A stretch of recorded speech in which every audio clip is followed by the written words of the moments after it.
एक सहाबी थे हज़रत जनाब सैयदना खफाफ बिन ईमा गफ़ारी रदी अल्लाह ताला। इन्होंने बड़ा किरदार अदा किया था मैदान ओहद में, इन्होंने और इनके साहिबजादे ने। तो इनकी बेटी एक दिन हज़रत उमर के पास आई। अब वो बेटी ब्याह के जा चुकी थी, उसकी शादी हो गई थी। हज़रत खफाफ बिन ईमा रदी अल्लाह ताला अन्हु की साहिबजादी अपने ससुराल चली गई थी, वहाँ उसका खामद इंतकाल कर गया। वो खातून वापस आ गई, वो हज़रत उमर से मिली, बेवा औरत। उस बेवा खातून ने आके, यहाँ तो मेरे भाई वो फौजी बेचारे जिनकी बीवियाँ, जिनको एक तकरीब में तो खूब एवार्ड देने के लिए बुलाया जाता है। मैंने यतीमी का वक्त गुजारा है, मुझे पता है कि 2-4 महीने लोग आके कहते हैं कोई हुक्म होया तो 10 आ जाए। फिर जब 1 साल गुजर जाता है तो फिर लोग कहते हैं 4 भरा ने काम क्यों नहीं कर दे। तो ऐसे तो नहीं ना कि अब्बा ऐसे ही चला गया था, बड़ा कुछ दे के गया है, किधर है फलानी चीज़। लोगों का नज़रिया थोड़े अरसे के बाद और हो जाता है। आपने बड़े बड़े शोहदा के घरों में अवार्ड तो दिए, क्या कभी आपने पलट कर दोबारा गौर किया कि उनके बच्चे कहाँ हैं, उनकी बेवा किस हाल में है? वो ज़माने की तेज़ धूप और तेज़ आंधी का मुकाबला कैसे कर रहे हैं? बगैर बाप के जो इंसान को खुले आसमान तले वक्त गुजारना पड़ता है, वो कितना को मुश्किल होता है। वो किस तरह टाइम गुजार रहे हैं, ये कभी सोचा लोगों ने? यहाँ तो निरंगी ये सियासत दौरान तो देखिए, मंजिल उन्हें मिली है जो शरीके सफ़र न थे, जो निकले ही नहीं थे वो मंजिल तक पहुँच गए, और जिन्होंने जवानियाँ गुजार दी वो रास्ते में रह गए। हज़रत खफाफ बिन ईमा की साहिबजादी बेवा होके आ गई, बच्चे साथ थे, सरे राह जनाब उमर से मिली और मिल के कहने लगी, हुजूर मैं उस सहाबी की बेटी हूँ जिन्होंने ओहद वाले दिन अपने बेटे के साथ मिल के मुआसरा किया था। बच्चे मेरे यतीम हो गए हैं, मैं बेवा हूँ। हज़रत फ़ारूक आज़म रदी अल्लाह ताला अन्हु ने फ़हरिस्त नहीं मांगी, ख़र्चे की डिटेल नहीं मांगी, तुम आना फलाने से मिलना, परसों 9 बजे आ जाना दफ्तर, ये कोई बात नहीं की। हज़रत उमर गौर से खड़े उस बेटी की बात सुनी, छम छम सैयदना फ़ारूक की आंखों से आंसू गिरे, दौड़ के घर गए, एक ऊँट निकाला, वहाँ से माल गनीमत का माल के भर के 2 बोरियाँ, और बोरियों में क्या था? चांदी भी थी, नकदी पैसे भी थे, कुछ ज़रूरत का सामान भी था, गल्ला भी था। 2 बोरियां भर के ऊंट पे रख के खुद लगाम उस बेटी के हाथ में थमा के का, पुत्र सामान भी तेरा है, ऊंट भी तेरा है, और ये ना समझना यही कुछ तुझे दिया है, जब ये ख़त्म होगा तो रब तेरे लिए और बंदोबस्त फरमाएगा।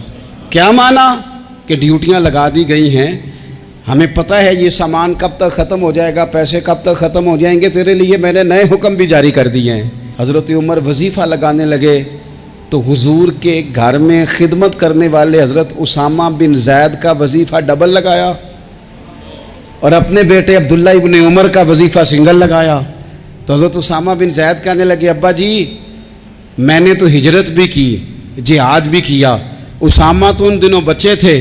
तो हज़रत सैयदना उमर फ़ारूक जवाब में कहने लगे, पुत्र उसामा के वालिद ज़ैद ने भी हुजूर के घर में नौकरी की, उसामा भी नौकरी कर रहा है। हज़रत उमर की शान क्या है ज़माना जानता है, पर फिर भी हज़रत उमर फरमाने लगे, तूने अपने बाप के साथ हिजरत की, फरमाया उनकी खिदमत ज़्यादा है हुजूर के घर में, लिहाजा उनका वजीफ़ा भी ज़्यादा लगाया जाएगा।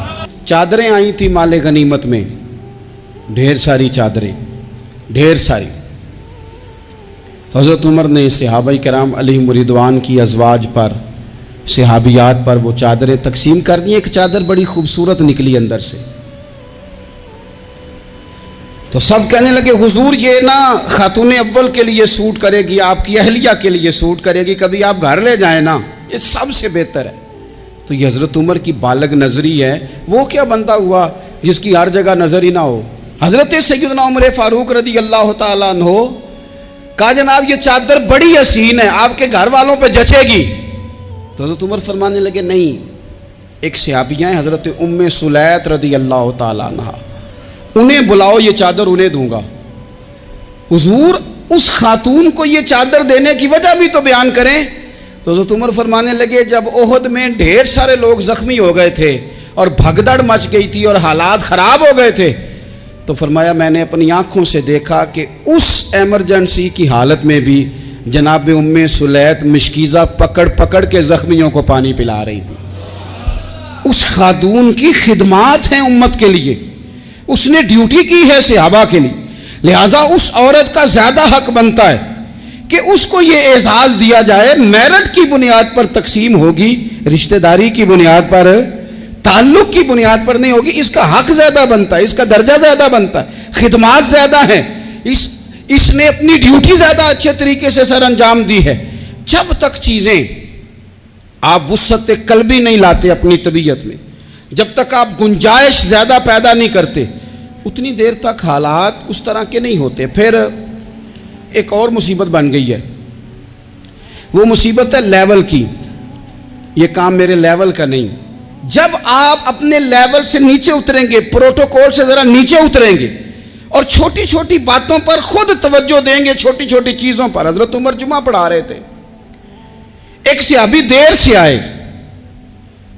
अब ये नमाज का पूछना, जुम्मे का पूछना, मतलब हुक्मरान साहब तो ऊपर लेवल के हैं, वो तो पूछेंगे कि जनाब मेरे साथ तो आप कौमी सतह का बंदा बिठाएं, ये वाली बातें।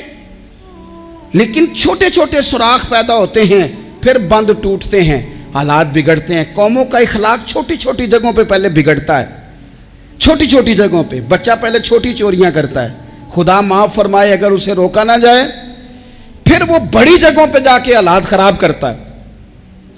हज़रत उमर फ़ारूक एक सहाबी देर से जुमा पढ़ने आए, तो हज़रत उमर ने बाद में बुला लिया, फरमाया तुम इतने समझदार आदमी हो कि अगर जुम्मे में देर से आओगे तो बाकी लोगों का क्या बनेगा।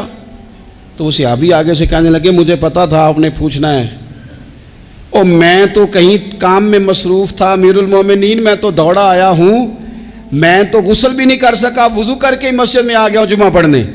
तो उमर फ़ारूक उनकी बात सुन के खुश हुए, फरमाने लगे रब तेरा भला करे, इस तरह करना, आइंदा जुमा पढ़ने आना तो गुस्ल करके आना। मेरे नबी पाक ने गुस्ल करने का इरशाद फरमाया, जुमे वाले दिन गुस्ल करके आना। इन बातों का भी, यानी हुकूमत के कौमी मामलात और आलमी नुक्ता नज़र भी उनके ज़हन में है। और यहाँ तक जो बारीक चीज़ें, यानी हज़रत उमर फ़ारूक गुजर रहे थे तो किसी बाग के कोने में खड़े होकर कुछ बच्चे, छोटे छोटे बच्चे वो खजूरें इकट्ठी कर रहे थे। तो हज़रत उमर ने कहा किसके बाग में लगे हुए हो? सब बच्चे दौड़ गए। तो हज़रत सनान बिन सलमा फरमाते मैं भी छोटा था, मैं खड़ा हो गया, तो मैंने कहा हुजूर हमने तोड़ के नहीं खजूरें खाई, गिरी हुई खाई हैं, और आपको पता है जो रास्ते में गिर जाएं वो उठानी नाजायज़ नहीं होती, तो हुजूर ये गिरी हुई खजूरें खाई हैं। तो कहते हैं हज़रत उमर फ़ारूक बच्चे की बात सुन के कहने लगे रब तेरा भला करे, तूने सही बात की तरफ मेरी तवज्जो करा दी है, अल्लाह तेरा भला करे। और फिर हज़रत उमर रज़ी अल्लाह तआला अन्हु उस छोटे से बच्चे के पास खड़े हो गए। कौन? किसके पास? नहीं, ख्वाब तो नहीं देख रहे मैं और आप। हुक्मरान वक्त 22 लाख मुरब्बा मील का हुक्मरान बच्चे के पास खड़े हो गए, छोटे बच्चे के पास। दुकान पे गरीब आदमी चढ़ आए ना, दुकानदार साहब इल्ला माशाल्लाह उनका मिजाज ख़राब हो जाता है। वो तीसरी चीज़ के ना वो वाली दिखाओ तो कहते लैनियाँ तो लै, तो जा। और अगर तगड़ा बंदा आ जाए तो कहते हैं जनाब आप इस तरह करें, निशानदेही कर दे, मैं इंशाल्लाह ख़रीद के ला के पेश कर दूँगा। मिजाज बदल जाता है। गरीबों के पास, छोटों के पास, आम आदमी के पास आप जाएं। हमारे हुक्मरानों का गरीब आदमी से गैप बहुत ज़्यादा है, पीरों का गरीब आदमी से गैप बहुत ज़्यादा है, बड़े उलमा का आम आदमी से गैप ज़्यादा है, ताजरों का आम आदमी से गैप ज़्यादा है, शीशे के बड़े बड़े मोहल्लात में, सोसाइटियों में बसने वालों का गरीबों से गैप ज़्यादा है। इसलिए अमीर गरीब की तफरीक बढ़ गई है, हालात और तरह के हो गए। बाज गुरबा अमीरों से नफरत करने लग गए। हमारी शादी ब्याह तकरीबात अफ्तारियाँ, उनमें हम अपने लेवल के लोग बुलाते हैं जिनसे हमें कारोबारी ज़रूरियात वाबस्ता होती हैं। हमने इस तरह का माहौल बनाया, उसका नुकसान ये हुआ है कि मुआशरे में कई किस्म की सोचें पनपने लगी हैं, वसवसे गालिब आने लगे। बाज़ों का तंग आमद बजंग आमद, जब गरीबों के बच्चे ज़्यादा तंग आते हैं फिर हथियार उठाते हैं, फिर कलम छोड़ देते हैं। सोचने की जरूरत है मुल्क में कि बुराई जन्म लेती कहां से है। यहां तक उतर के हजरत उमर फारूक इन लोगों से प्यार करते। अब वो बच्चे ने बात सुना दी हजरत सनान बिन सलमा ने, तो जनाब उमर फारूक से बच्चे ने फटाफट एक और फरमाइश भी कर दी। कहने लगा हुजूर मैंने खजूरें ज़्यादा जमा कर ली हैं, वो मेरे दोस्त सारे भाग गए हैं आपको देख के, अब मैं जब जाऊंगा ना तो खजूरें मेरे हिस्से की हैं, हूँ मैं गरीब बच्चा, माड़े घर से ताल्लुक़ है, वो मेरी खजूरें छीन लेंगे। हज़रत उमर के साथ सिपाही भी थे, सारा कुछ भी था। हज़रत उमर ने बच्चे का बाजू पकड़ा, फरमाया चल मैं तुझे तेरे घर छोड़ के आता हूँ। हज़रत उमर उस गरीब के दरवाजे पे दस्तक दे के कहा तेरा पुत्र था, पकड़ के इसलिए लाया हूं कोई अमीर ज़ादा इस गरीब के बच्चे को तंग ना कर सके, अल्लाह कोई एक भेजना। हज़रत फ़ारूक आज़म का मानने वाला जो गरीब के बच्चे का बाजू थामे और उसे कहे कि कोई अमीर ज़्यादा इस पर जुल्म नहीं करेगा, कोई इसे थप्पड़ नहीं मारेगा, कोई इसके हिस्से के नंबर नहीं लेगा, कोई इसकी जगह रिश्वत दे के नौकरी पे नहीं बैठ जाएगा, कोई इसकी जगह पैसे दे के आगे नहीं बढ़ जाएगा। कोई आए ना जो अश्क शोई करे, जो आंसू पूछे लोगों के, लेकिन यहाँ तो मंजिल उन्हें मिली है जो शरीके सफ़र न थे। मेरे अजीज़ों, इस नहज पर दीन ने हमें असबाक पढ़ाए। इस नहज पर हज़रत उमर छोटी चीज़ों का, मस्जिद नबवी शरीफ में आपने देखा दो लोग ऊंची आवाज़ में बात कर रहे हैं, तो हज़रत उमर ने फरमाया इन्हें बुला के लाओ। बुला के लाया, फरमाया तुम्हें पता नहीं ये हुजूर की मस्जिद है। ला तरफ़ऊ अस्वातकुम फ़ौक़ सौतिन नबी, ए पाए नज़र होश में आ, ये कुव्वे नबी है, आँखों से भी चलना यहाँ बेअदबी है। पता नहीं वहाँ सारे नारे ही गलत हैं, किसी के मुर्दाबाद का नारा हो तो वो भी गलत, और किसी के जिंदाबाद का नारा हो तो वो भी गलत। वहाँ एक ही नारा सिर्फ अच्छा लगता है, वो क्या है? या रसूल अल्लाह उन्जुर हालना, या हबीब अल्लाह इस्मा। वहाँ एक ही नारा अच्छा लगता है कि सोने आ गए हैं, नजर करम हो जाए, या रसूलुल्लाह पहुँच गए हैं, रोजे दे दुआले ने गुलामा दियाँ टोलियाँ, और वेखो एक पे सुनदा करोड़ां दियाँ बोलियाँ।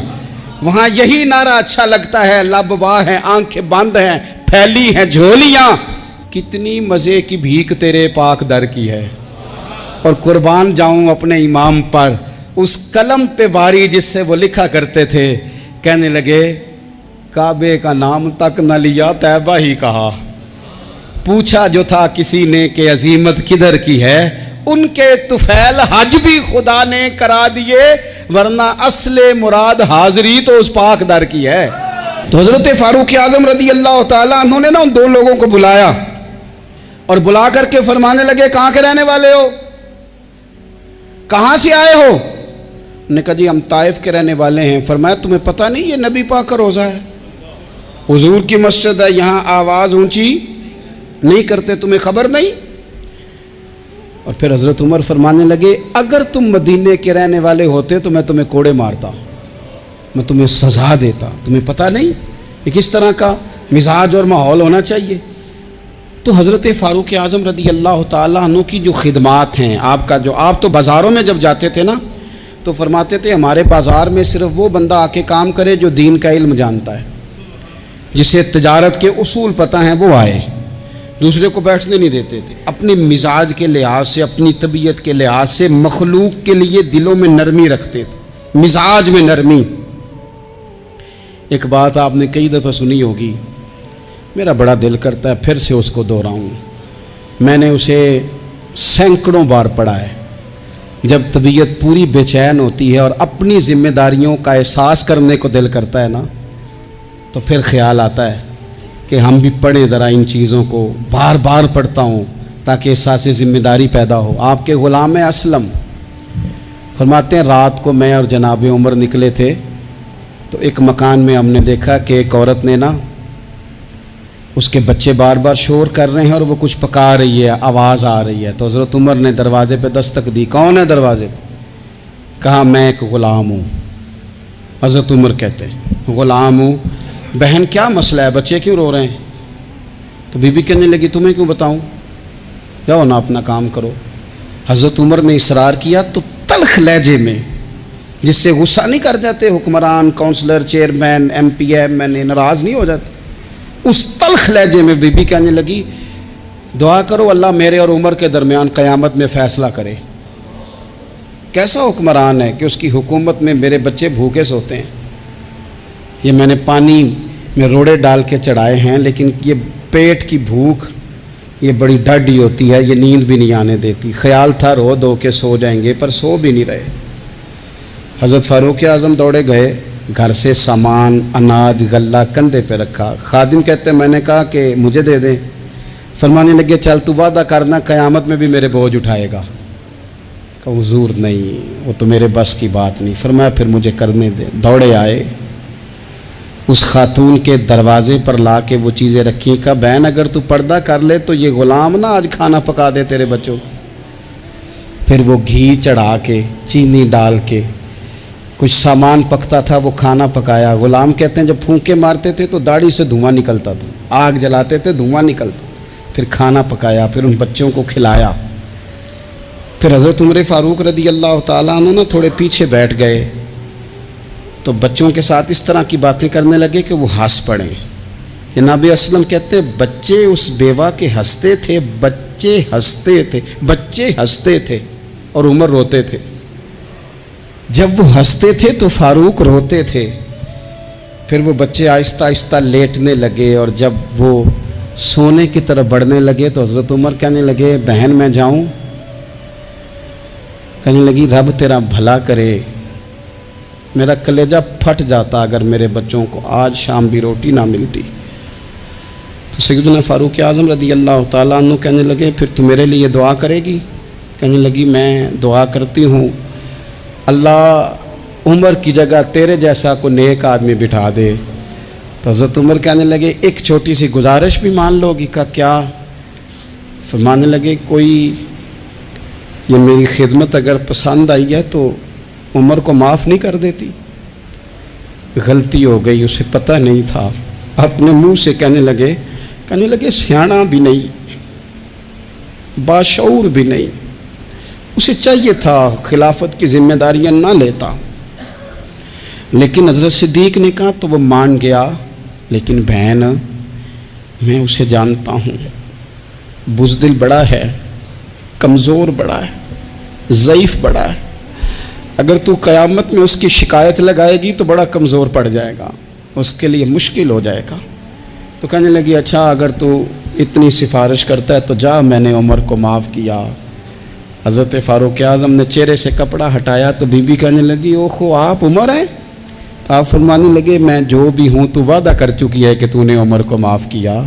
फिर बाहर निकले और अपने खादिम जनाब असलम से कहने लगे 2 बंदे और बुला और उन्हें गवाह बना कि मैंने इस गरीब के रोते बच्चे हंसाए हैं।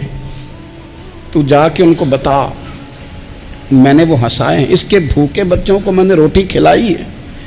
और तू गवाह हो जा कि इस बीबी ने खुद कहा है बग़ैर जबर के, मेरी गुजारिश पे कहा है कि मैंने उमर को माफ़ किया। क्यों ना हम भी अपनी अपनी जिम्मेदारियों का एहसास कर लें, क्यों ना हम भी जहाँ जहाँ हमारी ड्यूटी है हम भी वहाँ गौर कर लें। कहीं ऐसा तो नहीं कि हम भी कमज़ोर पड़ गए हैं, जिम्मेदारी तो ले ली है पर अब हम अदा नहीं कर पा रहे, वरना वहाँ से मुआफ़ी ले लें। अल्लाह ताला सैयदना फ़ारूक आज़म का फैज़ान अता करे। आखिर दावा या अनिल हम्दुलिल्लाह।